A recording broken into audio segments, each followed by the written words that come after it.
En un tiempo que hoy nos parece muy lejano, el centro histórico estuvo atravesado por varios canales, una herencia prehispánica que perduró hasta el siglo XIX. Los vendedores de frutas y verduras navegaban desde Xochimilco para traer sus productos a los mercados de la ciudad. Las imágenes cotidianas marcaron la identidad de múltiples lugares a su paso, entre ellos el barrio de la Merced. Este cuadrante debe su nombre al convento de Nuestra Señora de la Merced, que fue construido en el siglo XVII. El claustro principal se mantiene en pie en República de Uruguay, casi esquina con Talavera, y aunque ha sufrido diversos cambios, el interior conserva los detalles que lo llevaron a ser uno de los más importantes de la capital. En esta litografía de Pedro Gualdi se aprecia la decoración de las columnas y los arcos, y en el fondo todavía aparece el templo, que fue demolido en la época de la Reforma. Su lugar fue ocupado por la Plaza de las Atarazanas, y poco después ahí se estableció el primer mercado de la Merced, un sitio muy concurrido y de gran tradición en la historia del rumbo. Más tarde, la nave se vio rebasada por la gran cantidad de puestos que se extendieron a los alrededores, y finalmente cerró sus puertas en la década de los 50. Ahora este espacio es la Plaza Alonso García Bravo, con múltiples negocios dedicados a la venta de artículos de belleza. Del lado norte, en el cruce con Jesús María sobrevive este inmueble, conocido como la Casa de la Manita, por un curioso relieve de piedra en la fachada que ha inspirado varias leyendas urbanas.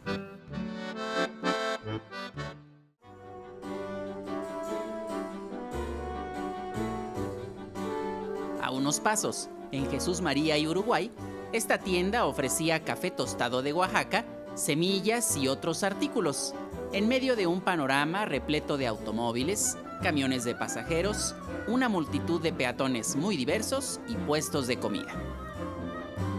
La gran afluencia de gente a esta parte del centro no es algo nuevo. Esta litografía de Casimiro Castro es una ventana a un día cualquiera en la década de 1850 y retrata el cruce de Manzanares y Roldán, muy cerca del embarcadero principal. En este sitio, el comercio continúa marcando la pauta de la vida diaria. Por Roldán se internaba el Canal de la Viga en el primer cuadro, haciendo una escala en el almacén de víveres conocido como la Alhóndiga o la Casa del Diezmo. Otro tramo continuaba por la actual calle de Corregidora, pasando frente a la Plaza Mayor, y recibió el nombre de Acequia Real. En la década de los 80 se instalaron dos réplicas de los viejos canales. Una estuvo al sur del Palacio Nacional y la otra frente a la Alhóndiga, donde se construyó un puente de piedra que es el único sobreviviente de este proyecto. La calle de Jesús María fue llamada así por el Real Convento de Jesús María, situado entre Soledad y Corregidora. Su origen se remonta al siglo XVI, con distintos cambios en épocas posteriores. El templo actual es de estilo neoclásico y por mucho tiempo el convento albergó el cine Progreso Mundial, con varias tiendas en la planta baja y después una mueblería.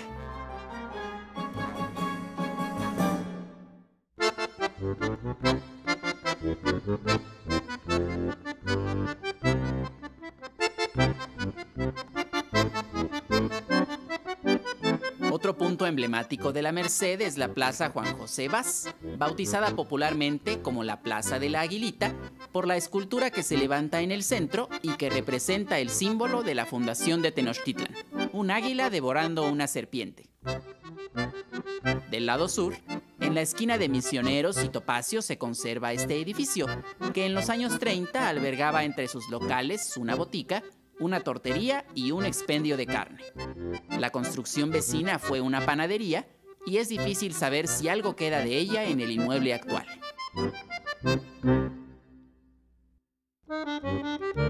Hacia el poniente, En el número 32 de Manzanares está la pequeña capilla del Señor de la Humildad, erigida en el siglo XVIII, que destaca por sus pequeñas dimensiones, con todos los elementos de una iglesia común.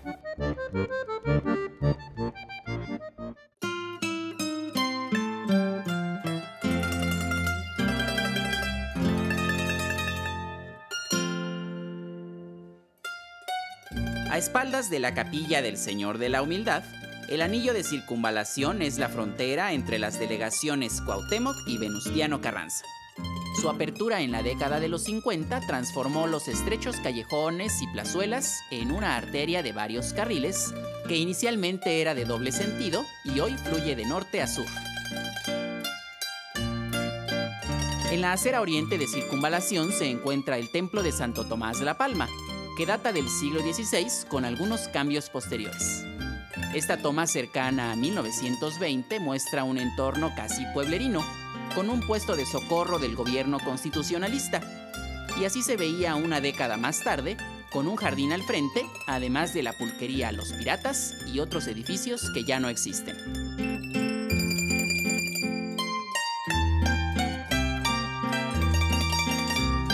A unas cuadras, en la calle de Soledad convivían un paradero del transporte público, un salón y una casa de huéspedes. Su trazo desemboca en esta amplia explanada que da acceso a la parroquia de Santa Cruz y Soledad, una de las primeras de la capital novohispana, aunque el aspecto que hoy vemos quedó concluido en el siglo XVIII.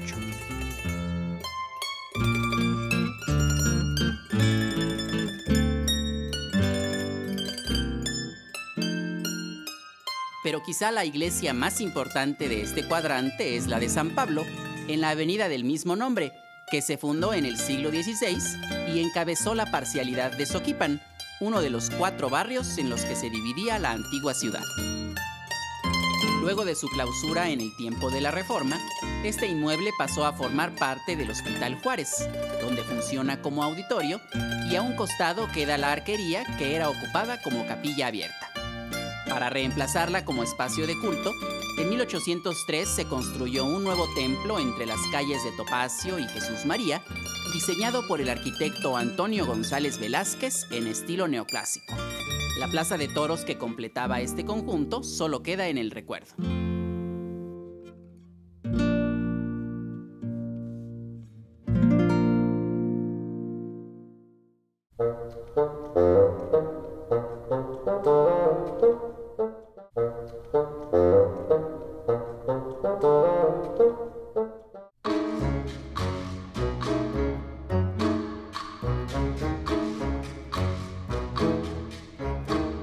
Al suroeste del primer cuadro hay restos de una historia que se caracterizó por el culto a dioses del cielo y de la tierra.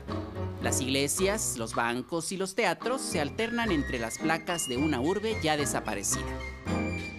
En el cruce de Bolívar y Venustiano Carranza se encuentra una pequeña plaza adornada con el reloj otomano, uno de los regalos que recibió la ciudad por las fiestas del centenario en 1910. Antiguamente, este fue un jardín conocido como la Plaza del Colegio de Niñas, ya que en la acera poniente estuvo el Colegio de Santa María de la Caridad, fundado en el siglo XVI, con una capilla dedicada a la Virgen de Lourdes. Después de la Reforma, la escuela se convirtió en el Teatro Colón, que un tiempo también funcionó como cine y hoy alberga el Club de Banqueros. Del lado oriente, en el sitio que ocupa este edificio de oficinas se ubicó el Banco Internacional e Hipotecario, un inmueble de estilo ecléctico que fue considerado entre los más bellos del rumbo y hoy nada más sobrevive en las fotografías. Este tramo de Venustiano Carranza llevó el nombre de Cadena, y en él estuvo la casa del presidente Porfirio Díaz, cuya memoria también se ha perdido entre los cambios de la zona. Muy cerca, en Venustiano Carranza 46 estuvo el Banco Mexicano de Comercio e Industria, del cual solo queda la fachada, ya que el resto se dañó con los sismos de 1985.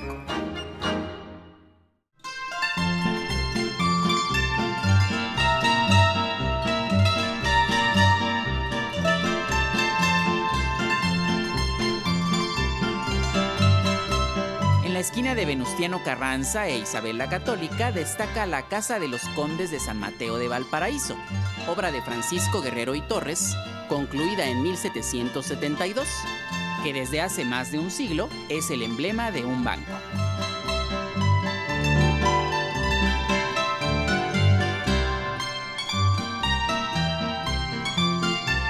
Esta era la vista de Isabel la Católica desde República de Uruguay a inicios de los años 30. Se aprecian varias construcciones que ya no existen, como la cantina El Jockey Club. Del lado opuesto estuvo la sede del Banco Central Mexicano, fundado en 1889, que luego daría paso a otro espacio muy distinto. En el mismo cruce se mantiene en pie el edificio Sidosa, acrónimo de la Compañía Industrial de Orizaba, aunque su diseño original fue modificado.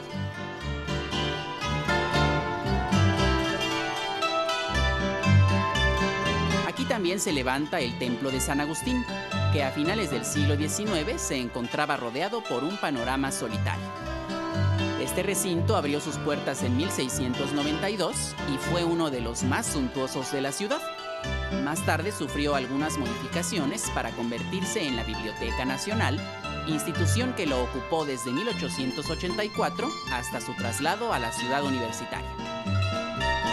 En el jardín permanece la escultura de Alexander von Humboldt, que el emperador Guillermo II de Alemania regaló a México por el centenario de la independencia. Durante su estancia en la Nueva España, el barón había sido vecino del Rumbo. La casa que ocupó está a unos pasos, en Uruguay 80, y ahora es un restaurante.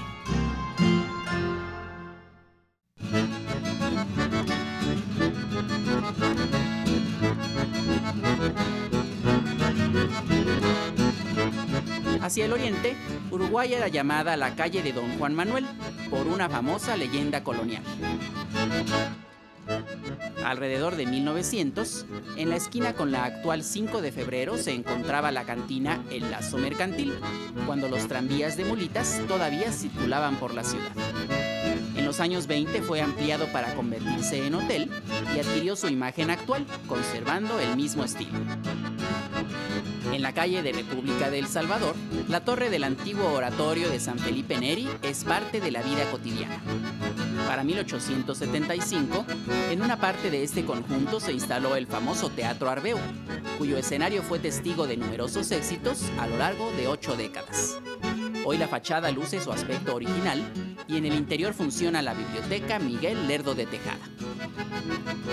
En la esquina con Bolívar, así lucía este edificio a finales de los años 40, cuando ahí se encontraba la tienda Irak Radio. Para entonces, el ambiente comercial de este rumbo apenas entraba en su apogeo.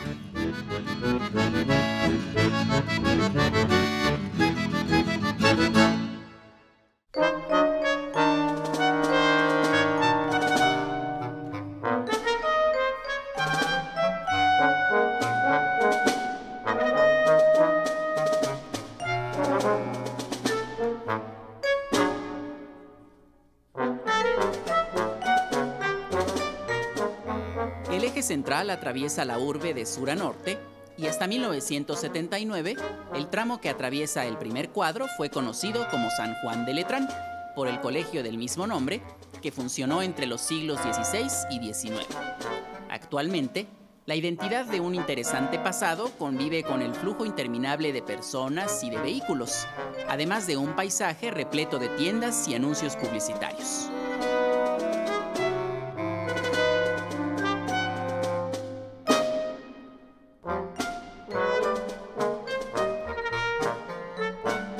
En el cruce con Arcos de Belén se encuentra la Fuente del Salto del Agua, adornada con el escudo de la Ciudad de México.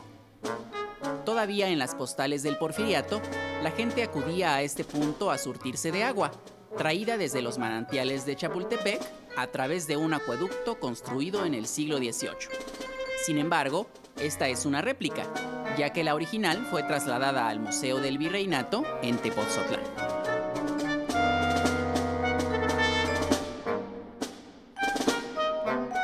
Justo enfrente permanece el Templo de la Inmaculada Concepción, que data de la misma época.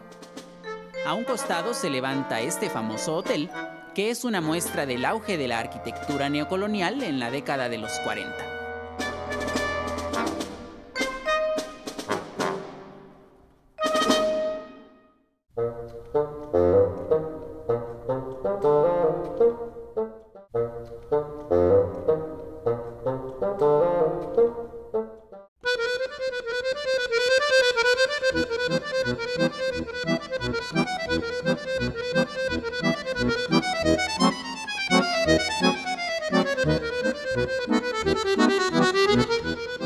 Así se veía la Plaza de las Vizcaínas en la década de los 30.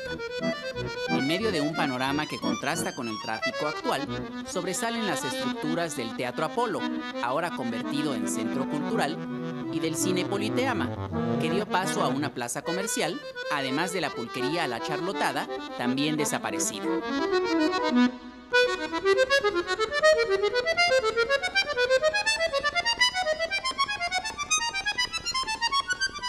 Casi en la esquina con Delicias se conserva la fachada del Cine Teresa, un ícono de la vieja ciudad, donde miles de espectadores abarrotaban las funciones de estreno. Esta sala abrió sus puertas en 1942, reemplazando a otra más antigua, y antes de convertirse en un bazar de celulares, tuvo capacidad para más de 3,000 asistentes. En la esquina con Venustiano Carranza se mantiene en pie la capilla de San Antonio, que hasta el siglo XIX marcaba el límite suroeste del convento de San Francisco y poco después formó parte del Hotel Jardín. Ahora es una librería del Fondo de Cultura Económica y aún se puede distinguir el emblema de la Orden Franciscana entre sus muros. Justo enfrente, en el horizonte se levantaba el edificio Gore, también llamado Hoja de Lata, que con 7 pisos se convirtió en el más alto de un cuadrante rodeado de grandes anuncios. Lo mismo de sombreros y carburadores que de una famosa emulsión.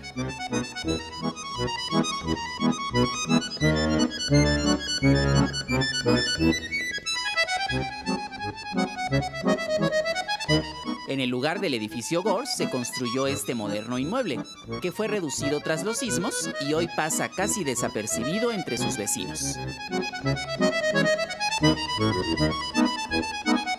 La carrera hacia las alturas había iniciado en 1932 con la inauguración del edificio La Nacional, cuya forma de concreto prácticamente no ha cambiado hasta la fecha.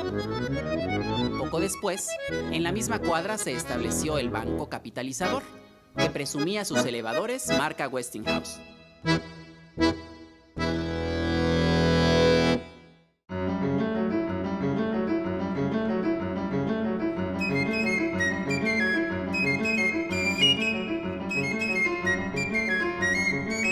Las obras viales habían dejado algunos espacios baldíos que eran aprovechados para colocar espectaculares de flamantes aparatos electrónicos, bebidas, cigarros y, por supuesto, de los próximos estrenos en el cine.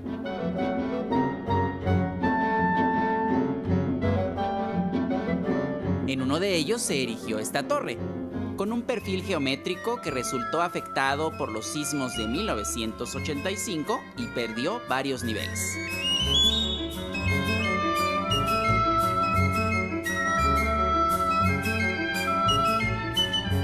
La cumbre de esta era llegó en 1956 con la inauguración de la Torre Latinoamericana, el símbolo más reciente del centro histórico, que fue concebida por el arquitecto Augusto H. Álvarez y los ingenieros Adolfo y Leonardo Siebert, y ofrece uno de los mejores puntos de vista desde su famoso mirador.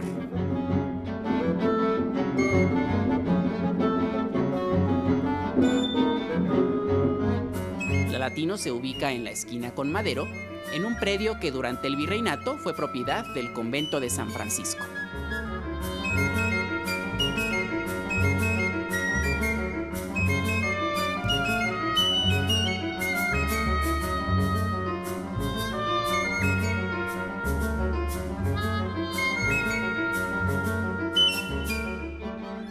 Para el siglo XIX, la botica de Guardiola se instaló en los locales de este edificio, que sufrió varios cambios y ampliaciones retratados en diversas imágenes, donde también es posible atestiguar el nacimiento de algunas empresas que aún existen y el auge del automóvil en las calles de la ciudad.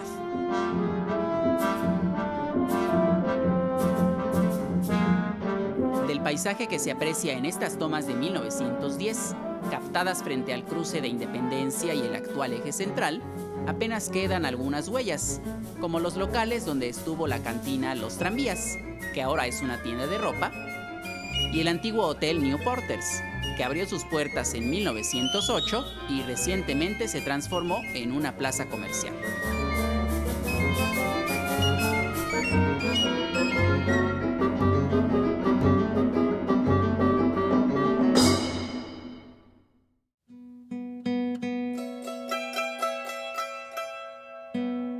En el cruce con 5 de Mayo se ubican dos inmuebles diseñados por el italiano Adamo Boari en la primera década del siglo pasado. Al poniente está el Palacio de Bellas Artes, que originalmente iba a ser el nuevo Teatro Nacional y debido a los conflictos revolucionarios quedó concluido hasta 1934, con un interior remodelado en estilo Art Deco.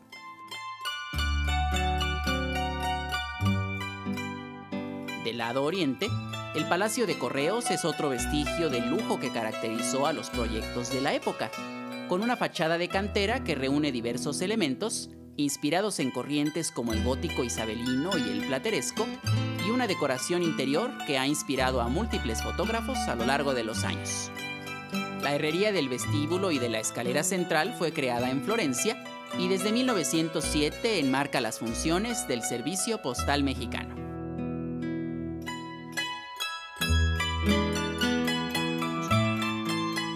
El eje central era el reflejo de los grandes cambios que sufría la ciudad, creando nuevas vías de comunicación para una población en constante crecimiento, llegando a nuevas alturas y al mismo tiempo extendiéndose a colonias y fraccionamientos cada vez más distantes.